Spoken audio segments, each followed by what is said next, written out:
The resource module serves as an extension to the production module. Together, they provide a base platform for managing resource capacity, effort, and resource costs during the production process. Let's go back into our original bill of material and drill into one of our resources. For example, we'll drill into the production labor staff. Here, you can define the types of labor, as well as their costs and their capacities.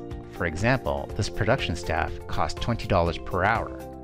You can also define their daily capacities. As you can see here, this production staff is available from Monday to Friday, 8 hours a day. We're actually multiplying that by a factor of 2 because we actually have 2 production staff on board, and therefore that gives us a daily capacity of 16 hours per day. You can also define machinery as a type of labor or a resource. For example, this steel cutting machine costs $22 per hour to operate.